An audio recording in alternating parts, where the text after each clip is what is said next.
સમય એક અનંત નદી છે અને તેના પ્રવાહમાં માનવજાત હંમેશા એક જ પ્રશ્ન પૂછતી રહી છે, ભવિષ્યમાં શું છે? આજે આપણે વાત કરવાના છીએ કળિયુગની ભયંકર વાસ્તવિકતાની, જે સાંભળ્યા પછી તમારું કાળજું કંપી જશે. પરંતુ વિડિયો જોતા પહેલા કમેન્ટમાં જય શ્રી કૃષ્ણ જરૂરથી લખી દેજો. તો ચાલો જાણીએ કળિયુગનો અંત કેવો હશે. આપણે એવા યુગમાં જીવી રહ્યા છીએ જ્યાં સંબંધોની વ્યાખ્યાઓ તૂટી રહી છે, જ્યાં માનવતાનું મૂલ્ય એક તસુ જમીનના ટુકડાથી પણ ઓછું થઈ ગયું છે, જ્યાં અંધાધૂંધીએ વ્યવસ્થાનું સ્થાન લીધું છે. શું આ બધું અચાનક સર્જાયેલું સંકટ છે? આજથી લગભગ 5 સદીઓ પહેલાં ગુજરાતની પાવન ભૂમિ પર ગિરનારની છાયામાં એક એવા મહાન જ્ઞાનીનો જન્મ થયો હતો, જેમણે વર્તમાનની તસવીર તેમના આગમમાં જોઈ લીધી હતી. તેમનું નામ હતું સંત દેવાયત પંડિત. તેમની વાણી ફક્ત ભજનો નહોતા, તે આવનારા ભયાનક સમયની ચેતવણીરૂપ ઘોષણા હતી. કાયદા અને ન્યાયતંત્ર ભ્રષ્ટ થશે અને અન્યાય સામે કોઈ ફરિયાદ નહીં થઈ શકે. સંસ્કારી સ્ત્રીઓ મૂલ્યો ગુમાવશે અને પુરુષો સ્ત્રીઓના કાર્યો કરશે. એક નાનકડા જમીનના ટુકડા માટે દીકરો પોતાના જન્મદાતા પિતાને મારવા દોડશે.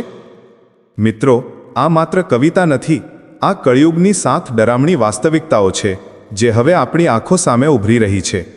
આજે આપણે દેવાયત પંડિતની જીવનયાત્રાના રહસ્યો ખોલીશું અને તેમની સૌથી પ્રભાવશાળી ભવિષ્યવાણીઓનું વિશ્લેષણ કરીશું, જે સાબિત કરે છે કે અત્યારનો સમય એ જ છે જેની ચેતવણી સંતો આપી ગયા હતા. આ વિડિયો તમને માત્ર જ્ઞાન નહીં આપે, પણ આ કાળમાં જીવવા માટેની એક અદૃશ્ય ચાવી પણ આપશે. બેટી કમાશે બાપ ખાશે, ભૂંડો આવશે કાળ. માવતર જણ્યા મેલશે, ભૂપ લેશે ના ભાળ. ભૂપ લેશે ના ભાળ, માણસ માણસને ખાશે. સત્ય છુપાશે સૂતલ, જૂઠા જગ વખણાશે. જીવતા જોશે લાખણા, પાપીના ચડશે પાળ. બેટી કમાશે બાપ ખાશે, ભૂંડો આવશે કાળ. ભેળો શાળો ભુવનમાં રહેશે દિવસ ને રાત. કજિયાખોર કામિની ઘણી જ ઓરશે ઘાત. ઘણી જ ઓરશે ઘાત, બોલાવી બમણી બોલે. એક કહોતા 13 સુણાવશે હોલે હોલે. જીવતા જોશે લાખણા, નહીં હોય નાત જાત. ભેળો શાળો ભુવનમાં રહેશે દિવસ ને રાત. વિધવા શણગાર સજશે, સુહાગણ વિધવા વેશ. સુંદરી મુંડન કરાવશે, હશે નરને લાંબા કેશ. નરને લાંબા કેશ વળી ચાલશે છટકા કરતો. બેઠી હશે બાઈ બાકડે, પુરુષ પાણી ભરતો. જીવતા જોશે લાખણા, આ દેશ થશે પરદેશ. વિધવા શણગાર સજશે, સુહાગણ વિધવા વેશ. વાદળિયું વહેતી થશે, પવને કરી પલાણ.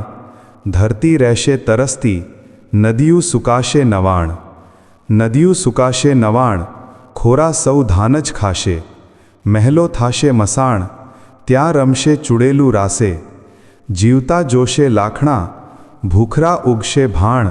વાદળિયું વહેતી થશે, પવને કરી પલાણ. દરિયો ડુંગર ચડશે, ડુંગર થઈ જાશે ધાર.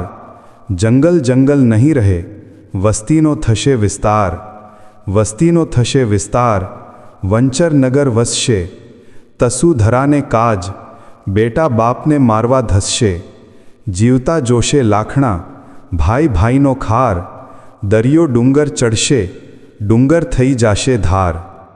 તમે ઘણીવાર સંતવાણી કે લોકગીતોમાં સાંભળ્યું હશે કે આવનારો સમય કેવો હશે. આજે આપણે આવી જ કેટલીક પંક્તિઓ વિશે વાત કરવાના છીએ, જે કળિયુગના એવા લક્ષણો બતાવે છે જે આપણે અત્યારે પણ જોઈ રહ્યા છીએ. આજની દુનિયામાં આપણે જે તણાવ, અન્યાય અને અંધાધૂંધી જોઈ રહ્યા છીએ, તેની ભવિષ્યવાણી આજથી લગભગ 500 વર્ષ પહેલાં ગુજરાતના એક મહાન સંતે કરી હતી. તેમનું નામ છે દેવાયત પંડિત. તેમની આગમવાણીઓ અને ભજનો આજે પણ ગુજરાતના લોકોના હૃદયમાં જીવંત છે. આજે આપણે તેમના વિશે જાણીશું અને તેમની સૌથી મહત્વપૂર્ણ ભવિષ્યવાણીઓનું વિશ્લેષણ કરીશું. દેવાયત પંડિતનો જન્મ 15મી સદીમાં જૂનાગઢ જિલ્લાના વંથલી ગામના એક ધર્મપરાયણ બ્રાહ્મણ કુટુંબમાં થયો હતો. બાળપણમાં જ માતાપિતાનું છત્ર ગુમાવ્યા બાદ પણ તેમણે તેમના સંસ્કારો જાળવી રાખ્યા. તેઓ નાનપણથી જ સાધુ સંતોના સંગમાં રહેતા. એકવાર તરણેતરના મેળામાં તેમનું મન સંસારથી ઉદાસીન થતાં તેઓ ગિરનારની પાવન ભૂમિ પર ગયા. ગિરનારના જંગલોમાં તેમની મુલાકાત શોભાજી મહારાજ નામના સંત સાથે થઈ. દેવાયતે તેમને પોતાના ગુરુ બનાવ્યા. ગુરુના આશીર્વાદ અને માર્ગદર્શનથી તેમનું જીવન આધ્યાત્મિકતા તરફ વળ્યું. તેમણે પોતાની પત્ની સાથે મળીને સૌરાષ્ટ્રના પાંચાળ પ્રદેશમાં આશ્રમ સ્થાપ્યો અને અનેક ભજનો રચ્યા. તેમનું સૌથી પ્રખ્યાત ભજન છે દેવાયત પંડિત દાડા દાખવે સુણી લ્યોને દેવળદે સતીનાર. દેવાયત પંડિતની ભવિષ્યવાણીઓ ગુરુ શોભાજી મહારાજના આશીર્વાદથી પ્રાપ્ત થઈ હોવાનું મનાય છે, જે આજે પણ સત્ય સાબિત થઈ રહી છે. ધરતી પર વિનાશકારી પરિસ્થિતિઓ આવશે. યુદ્ધો, મોટા રોગચાળા અને કુદરતી આફતો માનવ જીવન પર હથોડાની જેમ ત્રાટકશે. મોટા શહેરો એક દિવસ સૂના નાગર એટલે કે શાંત અને સૂમસામ બની જશે. લોકોની સંપત્તિ લૂંટાશે અને આશ્ચર્યની વાત એ કે આ અન્યાય સામે કોઈ ફરિયાદ નહીં થઈ શકે. કેમ? કારણ કે ન્યાયતંત્ર પણ ભ્રષ્ટ થશે અને અસત્યનું રાજ ચાલશે. લોકો પોતાના સ્વાર્થ માટે ખોટા ધર્મગ્રંથો લખશે, જેમાં સત્યને બદલે ભ્રમનો પ્રચાર કરવામાં આવશે. ધર્મના ઉપદેશકો પણ પોતાના લાભ માટે ગ્રંથોના ખોટા અર્થઘટન કરશે. સાચા ધર્મને છોડીને સમાજમાં પાખંડ અને દેખાવ જ ફેલાશે. અસલ જાદી એટલે કે સંસ્કારી અને પવિત્ર સ્ત્રીઓ પણ પોતાના મૂલ્યો ગુમાવીને ખોટા આચરણ અપનાવશે. સંસ્કાર અને પરંપરાઓ તૂટી જશે. દેવાયત પંડિતની આ આગમવાણીઓ સાબિત કરે છે કે કળિયુગના લક્ષણો કોઈ કલ્પના નથી, પણ વાસ્તવિકતા છે, જેની ચેતવણી આપણા સંતોએ વર્ષો પહેલાં આપી હતી. તેમનો સંદેશ સ્પષ્ટ છે. જ્યારે અસત્યનું રાજ હોય અને માનવતા અંધકારમાં હોય, ત્યારે આપણે ધમ અને સત્યના માર્ગને પકડી રાખવો જોઈએ. એક એવો સમય આવશે જ્યારે દીકરી કમાઈને લાવશે અને પિતા ઘરે બેસીને ખાશે. આ સ્થિતિ પરિવારની પરંપરાગત જવાબદારીઓને બદલશે અને આને નૈતિક પતનનો સંકેત માનવામાં આવ્યો છે. એટલું જ નહીં, માતા પિતા પણ પોતાના સંતાનોને ત્યજી દેશે. આ સંબંધોનું સૌથી મોટું ભંગાણ હશે. અને સૌથી દુઃખદ વાત એ કે રાજા એટલે કે શાસન વ્યવસ્થા પણ આ બધી અનિશ્ચિતતા અને અંધાધૂંધી સામે આંખ આડા કાન કરશે. આ પંક્તિઓ સ્પષ્ટ કહે છે કે આવનારા સમયમાં પારિવારિક સંબંધો સ્વાર્થ અને દુઃખને કારણે તૂટી જશે. શાસકનો ડર નહીં હોય ત્યારે માણસ જ માણસનું શોષણ કરશે. માણસ માણસને ખાશે એટલે એકબીજાનો હક છીનવી લેવો, અન્યાય કરવો અને ભયંકર સ્વાર્થી બની જવું. માનવતાનો ભાવ નાશ પામશે. સૌથી મોટો બદલાવ એ આવશે કે સત્ય દબાઈ જશે, જેમ કે તે જમીનની નીચે છુપાઈ ગયું હોય, અને તેના બદલે જુઠ્ઠું બોલનારા, કપટી અને ભ્રષ્ટ લોકોની સમાજમાં પ્રશંસા થશે. સત્તા અને સન્માન ખોટા લોકોના હાથમાં જશે. હવે સંતવાણી પારિવારિક ઝઘડાઓ તરફ ધ્યાન દોરે છે અને જણાવે છે કે ઘરની શાંતિ કેવી રીતે નાશ પામશે. કવિ કહે છે કે નીતિવાળા લોકો કષ્ટ જોશે, પણ પાપી લોકોની મોટી મોટી હવેલીઓ ચડશે, એટલે કે તેમનો દબદબો વધશે.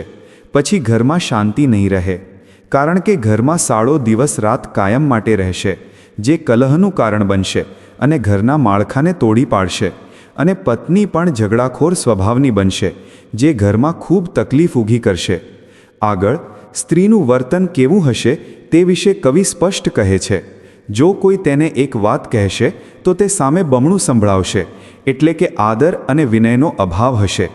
આ ઝઘડાઓ ધીમા પણ સતત ચાલતા રહેશે અને ઘરની શાંતિને અંદરથી ખતમ કરી દેશે. આ સંતવાણીની પંક્તિઓ કળિયુગની કઠોરતા દર્શાવે છે.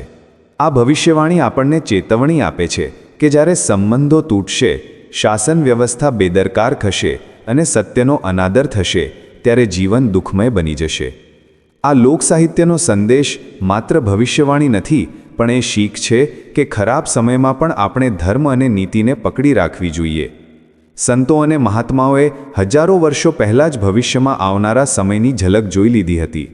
આજના વિડીયોમાં આપણે એવી જ કેટલીક સંતવાણીની પંક્તિઓ વિશે વાત કરીશું, જે કળિયુગના એવા લક્ષણો બતાવે છે જે આપણા આધુનિક જીવન સાથે સીધા જોડાયેલા છે. ચાલો જોઈએ સંતોએ ભવિષ્યમાં કેવા વિપરીત સંકેતો જોયા હતા. સંતો કહે છે કે આવનારા સમયમાં સૌથી મોટો બદલાવ સમાજ અને ઘરમાં આવશે. જે સ્ત્રીઓએ ધાર્મિક નિયમોનું પાલન કરવાનું હતું તેઓ તેને તોડશે. વિધવા સ્ત્રીઓ શણગાર કરશે અને સુહાગણ સ્ત્રીઓ વિધવાની જેમ સાદગી અપનાવશે.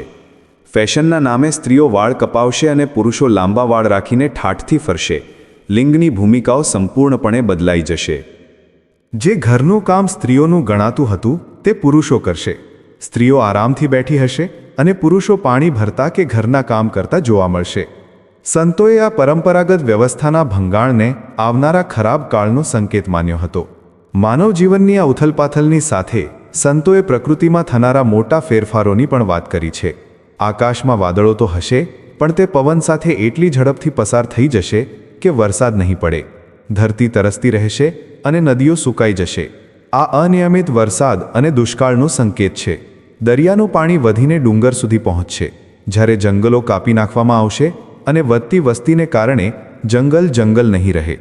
કુદરતનું સંતુલન એટલું બગડશે કે જંગલી પ્રાણીઓ એટલે કે વનચર પણ શહેરોમાં વસવાટ કરવા આવશે. સૌથી ભયાનક બાબત એ છે કે જ્યારે ધર્મ અને પ્રકૃતિ બગડશે ત્યારે માણસનો સ્વાર્થ ચરમસીમાએ પહોંચશે. આપણું અનાજ ખોરું થઈ જશે, એટલે કે ખાદ્ય સામગ્રીમાં ભેળસેળ અને અશુદ્ધિ એટલી વધી જશે કે ગુણવત્તાવાળું ભોજન નહીં મળે. મોટા મહેલો પણ ઉજ્જડ થઈ જશે, જ્યાં નકારાત્મક શક્તિઓનો વાસ હશે. અને સૌથી મોટો વિનાશ થશે સંબંધોમાં. માત્ર એક નાનકડા જમીનના ટુકડા માટે દીકરો પોતાના પિતાને મારવા દોડશે. સંતોની આ વાણીમાં વર્ણવેલા ઘણા લક્ષણો આજે આપણે આપણી આસપાસ જોઈ રહ્યા છીએ.